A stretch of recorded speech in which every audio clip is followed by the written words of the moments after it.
Sarah was relaxing on her front porch at the edge of the woods when she noticed a bobcat approaching. The animal came surprisingly close, sniffing her hand.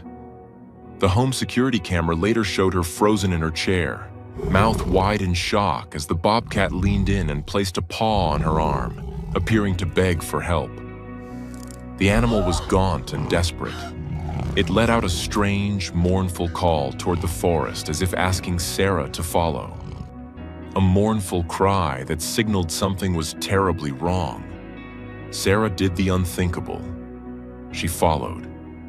But at the end of that trail, she realized she had stumbled upon a scene of horror that was bigger and more dangerous than she could have ever imagined. Before we start, hit the like button and make sure to subscribe if you haven't, and hit that notification bell so that you won't miss any new stories.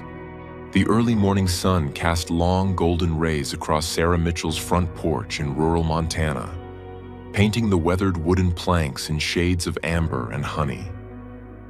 October had arrived with its crisp, clean air, and the aspens at the edge of her property blazed brilliant yellow against the deep blue sky. Sarah sat in her favorite wicker chair, cradling a steaming mug of coffee, enjoying the peaceful quiet that came with living at the boundary between civilization and wilderness. Her blonde hair was pulled back in a practical ponytail, and she'd thrown on her favorite bright blue quarter-zip fleece pullover against the morning chill. At 34, Sarah had moved to this property 3 years ago, searching for a fresh start and a connection with nature. The 5 acres of land backed up against thousands of acres of national forest, and she'd fallen in love with the solitude, the wildlife, and the way the morning light filtered through the pines. She'd seen deer, elk, the occasional moose, and plenty of smaller creatures, but nothing had prepared her for what was about to happen. Movement at the tree line caught her eye. Sarah set down her coffee mug, her breath catching in her throat. A bobcat was emerging from the shadows of the forest, moving with deliberate purpose toward her porch. The animal was medium-sized, its tawny coat dappled with darker spots, ear tufts standing alert. But something about its behavior was wrong. Bobcats were notoriously elusive, avoiding human contact at all costs.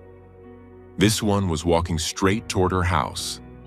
Sarah's first instinct was to retreat inside, but she found herself frozen in place, watching with a mixture of fear and fascination as the wild cat crossed her lawn.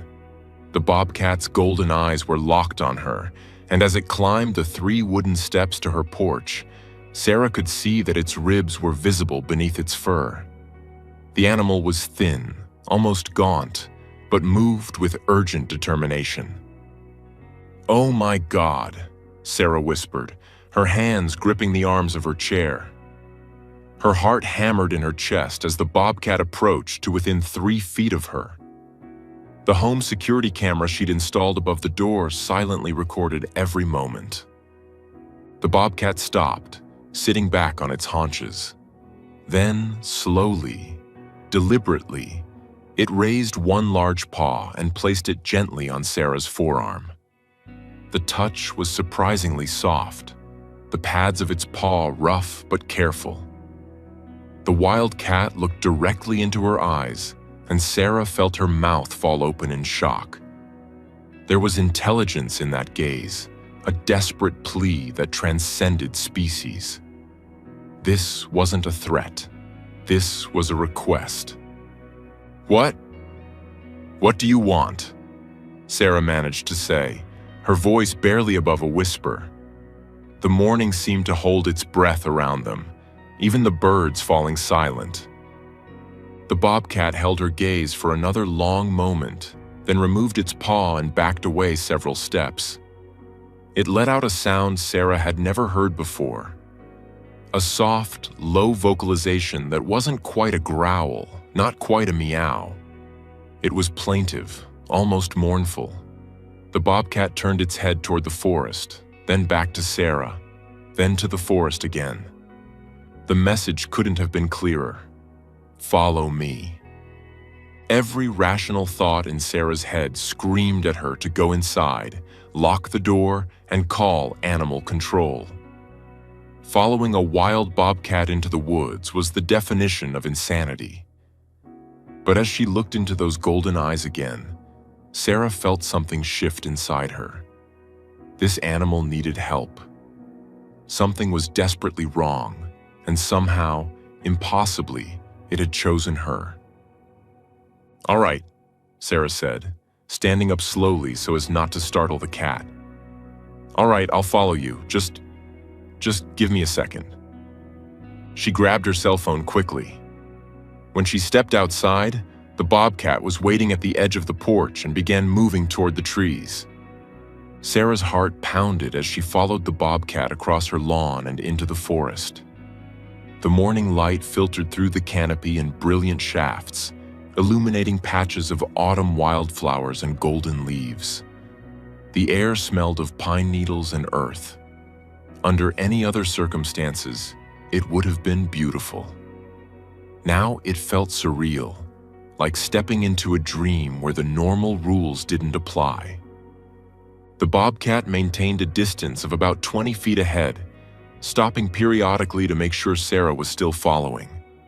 It led her through a stand of ponderosa pines, their bark glowing orange in the morning sun, then down a game trail that wound between massive boulders covered in bright green moss. Sarah's breath came in short gasps, partly from exertion and partly from the adrenaline coursing through her system. After about 15 minutes, Sarah heard the sound of rushing water. They emerged from the trees at the edge of Copper Creek, which ran along the western boundary of the National Forest land. The recent autumn rains had swollen the creek considerably, and the water churned white and fast over the rocks. Sarah's stomach dropped as she saw what the bobcat was approaching. A crude crossing made of weathered planks and half-rotted logs, spanning the 15-foot gap. The bobcat stopped at the near side of the crossing and looked back at Sarah expectantly.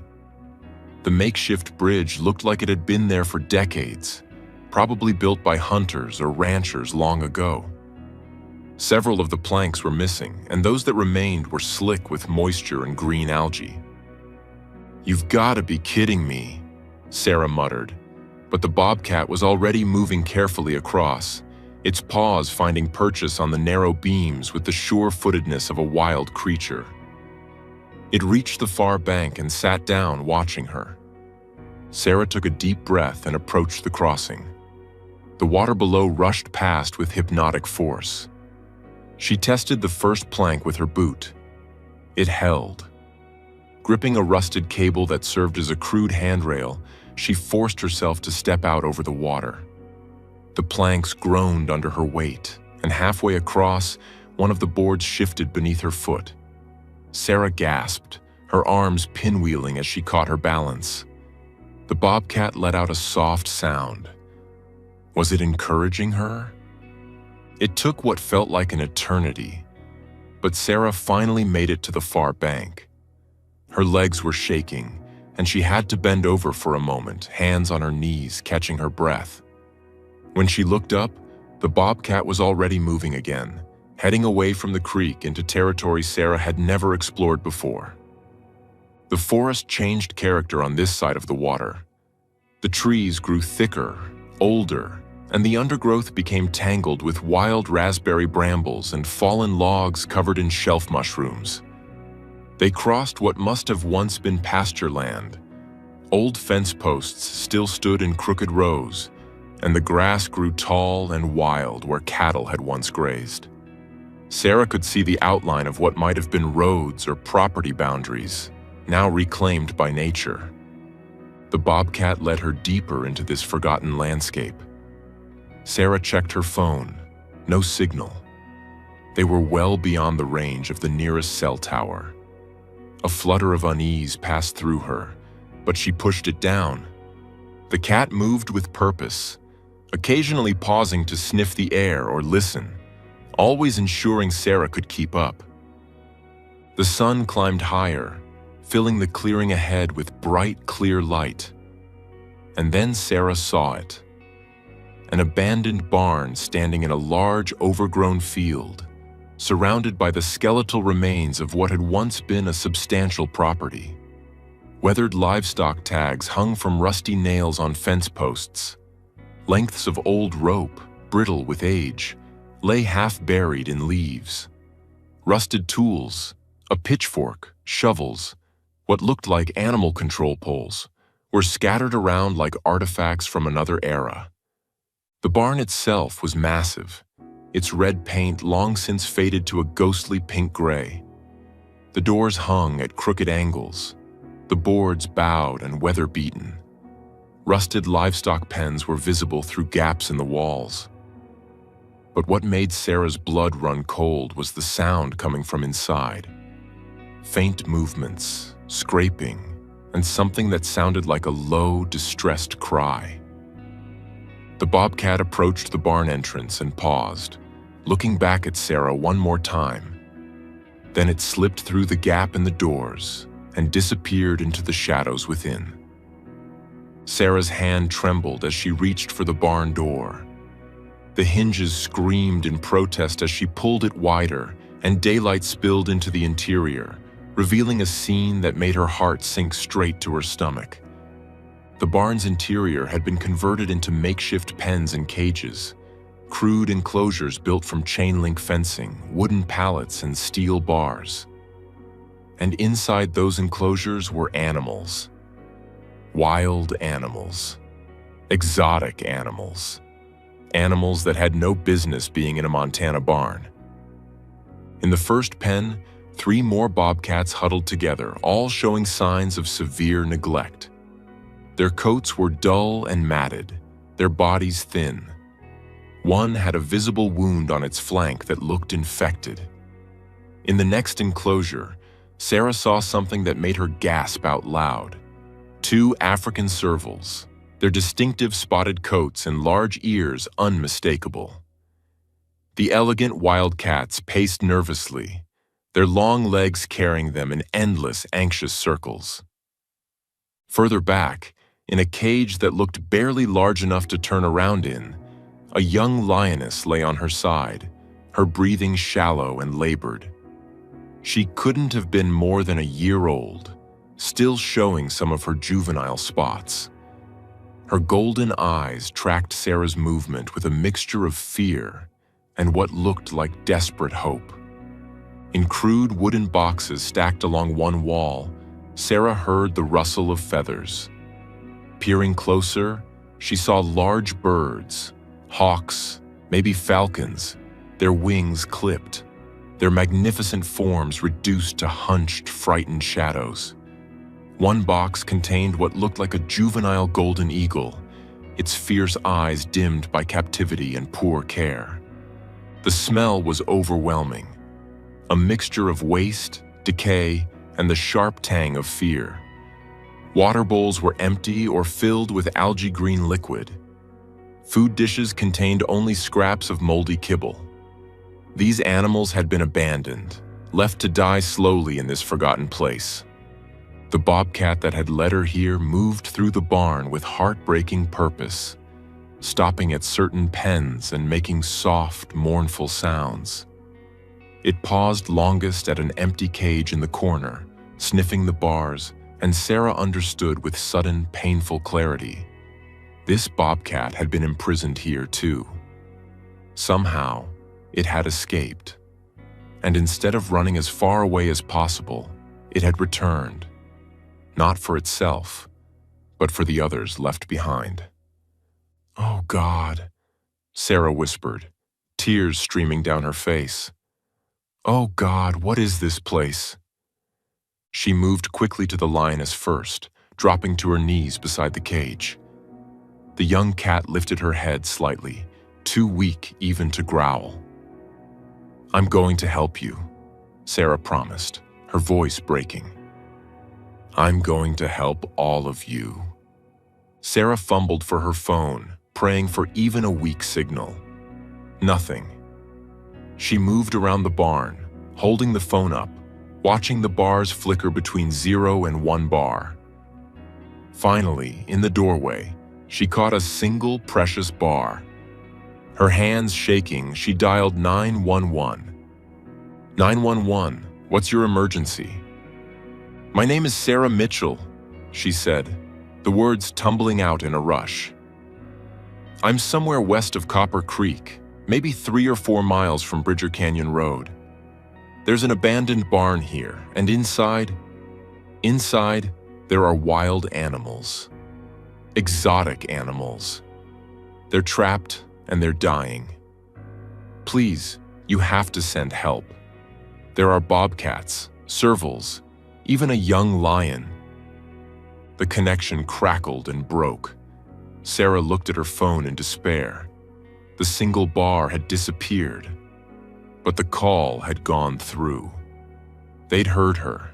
They'd send help. They had to. She turned back to the animals, and her heart broke all over again. The bobcat that had brought her here was sitting near the serval's pen, its paw reaching through the chain link as if trying to comfort them. The connection between these animals was palpable. They'd suffered together, survived together. Sarah spent the next hour doing what she could. She found a working spigot outside and filled every water bowl she could find, carrying bucket after bucket until her arms ached. The animals drank desperately, gratefully. She found some bags of old grain in a storage room and scattered handfuls near the cages, hoping it was better than nothing. As she worked, she explored the property, trying to piece together what had happened here.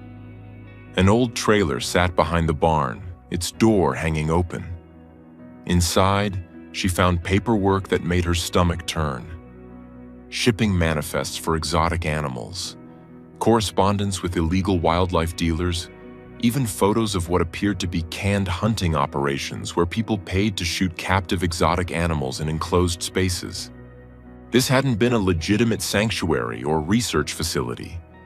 This had been a criminal operation. Wildlife trafficking, illegal breeding, and worse. Someone had been making money off the suffering of these magnificent creatures. And when the operation had gone wrong or the operators had fled, they'd simply abandoned their inventory to die. The sound of engines approaching made Sarah's heart leap. She rushed outside to see a convoy of vehicles bumping across the overgrown field. County sheriff trucks, Montana Fish, Wildlife and Parks vehicles, and 2 animal rescue vans from a regional wildlife rehabilitation center. "Back here!" Sarah shouted, waving her arms. "They're in the barn." The next several hours passed in a blur of organized chaos. Sheriff's deputies secured the scene and began documenting everything for evidence. Wildlife officers assessed the animals, their faces grim as they cataloged the extent of the neglect. Veterinarians from the rescue center began the delicate process of sedating and transporting the most critical cases. Dr. Amanda Foster, the lead veterinarian, approached Sarah as she watched the young lioness being carefully loaded into a transport crate. "You saved these animals' lives," Dr. Foster said quietly. "Another day or two, and we would have been looking at multiple fatalities."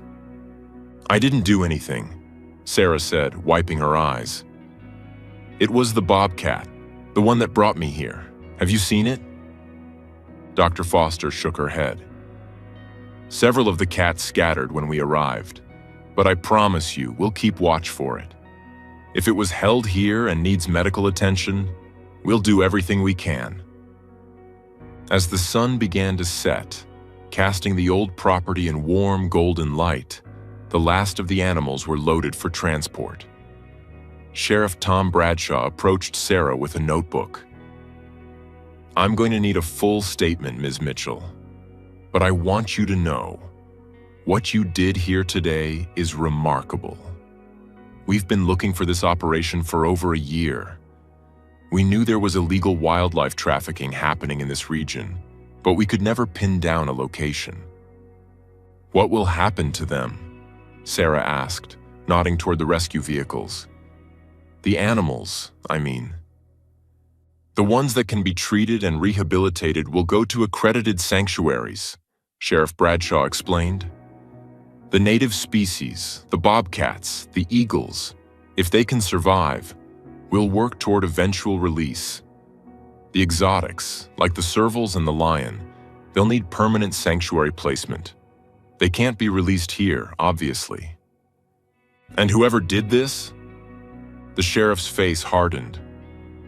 We've got enough evidence in that trailer to build multiple federal cases. Wildlife trafficking, animal cruelty, operating without permits, possibly even money laundering. We'll find them, and they'll pay for what they did. As Sarah was finally driven back home in a wildlife officer's truck, there was no way she was crossing that makeshift bridge again in the dark. She looked back at the old barn one last time. In the shadow of the tree line, she thought she saw a familiar silhouette. A bobcat, sitting and watching as the rescue operation concluded. Then it turned and melted back into the forest, free and wild, its mission accomplished. The story of Sarah's experience spread like wildfire through Montana and beyond. Local news picked it up first, then regional outlets, and finally national media. Woman follows wild bobcat to rescue dozens of trafficked animals, read the headlines. The security camera footage from her porch, showing the bobcat placing its paw on her arm in that heartbreaking plea, went viral, viewed millions of times across social media platforms. Public outrage over the discovered trafficking operation was immediate and intense. Wildlife advocacy groups used the case to push for stronger enforcement of existing laws and the passage of new regulations governing the exotic animal trade. Politicians who had previously been lukewarm on wildlife protection issues suddenly found themselves facing angry constituents demanding action. The investigation led by Sheriff Bradshaw and federal agents uncovered a much larger network than anyone had anticipated. The abandoned Montana barn was just one node in an interstate trafficking operation that stretched across multiple states. Arrests were made in Colorado, Wyoming, Idaho, and Nevada. The scope of animal suffering revealed by the investigation shocked even seasoned law enforcement officials. For Sarah, the experience transformed her life in ways she never could have anticipated. She found herself thrust into a role as a wildlife advocate and spokesperson. She worked with the Montana Wildlife Federation to develop educational programs about responsible wildlife observation and the dangers of the exotic pet trade. She testified before the state legislature in support of stronger penalties for wildlife crimes. But more than the public advocacy, Sarah felt a deep, personal connection to the animals she'd helped rescue.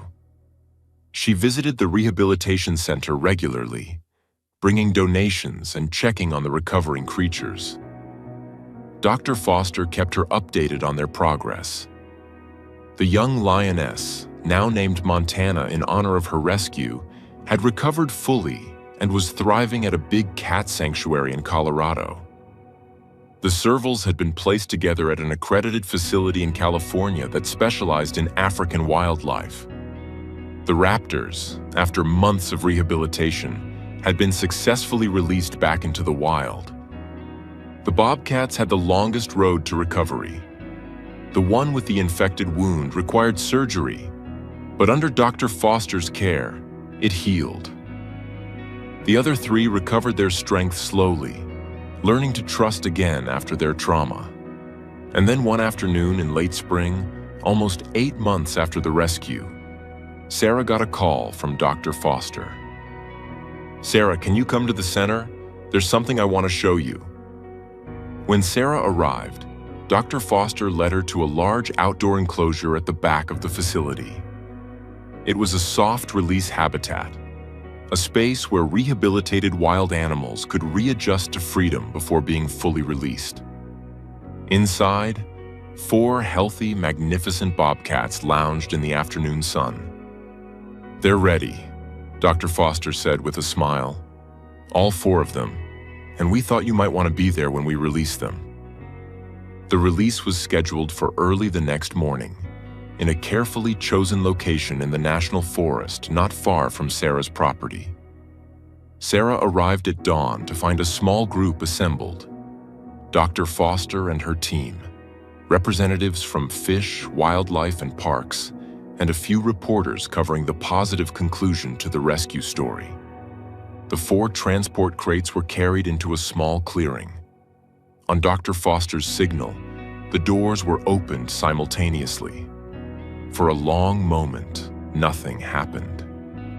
Then, one by one, the bobcats emerged. They sniffed the air, their ears swiveling to catch the sounds of the forest. Their coats gleamed with health, their bodies filled out and strong. 3 of them took off immediately, bounding into the underbrush with the joy of animals reclaiming their birthright.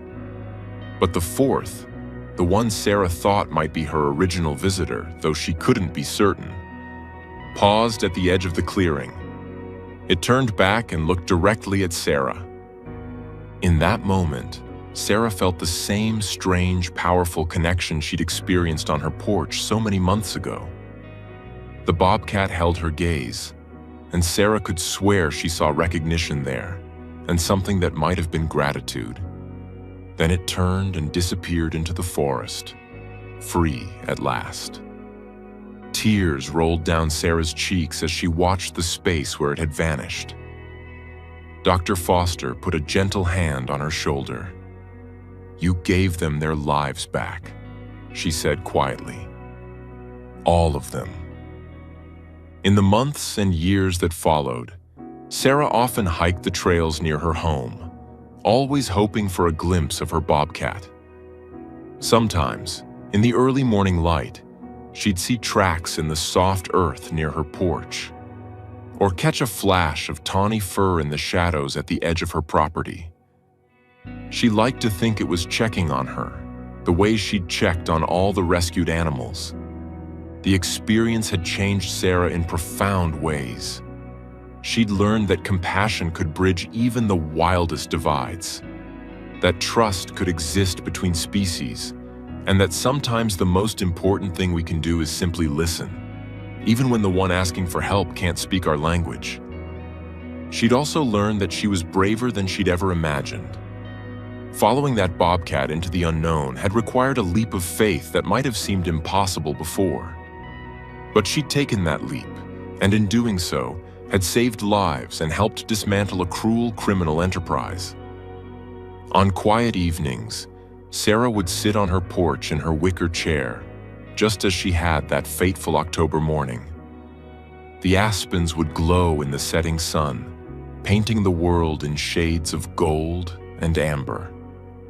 And sometimes, in those peaceful moments, she'd feel a presence at the edge of the woods, a reminder that the wild was always watching, always present, and that the bonds formed through compassion and courage could transcend the boundaries between civilization and wilderness. The story of the bobcat who begged for help became something of a legend in Montana, told and retold around dinner tables and at wildlife conservation gatherings. It served as a powerful reminder of the capacity for empathy in the animal kingdom, and the responsibility humans bore to protect and respect the wild creatures that shared their world. For Sarah Mitchell, it was simply the day her life gained a deeper purpose. The day she learned that sometimes the most extraordinary moments begin with a single brave decision to trust in something larger than ourselves. And every time she saw those golden aspen leaves glowing in the Montana sun, she remembered the golden eyes of a desperate bobcat and the journey into the wild that had changed everything. The warm light of late afternoon filled her porch as Sarah smiled, setting down her coffee mug and closing her eyes, feeling the peace that came from knowing she'd answered a call for help when it mattered most. And somewhere in the vast forest beyond her property line, a bobcat moved through dappled sunlight, free and wild, carrying with it the knowledge that sometimes, against all odds, humans and wild animals could understand each other perfectly.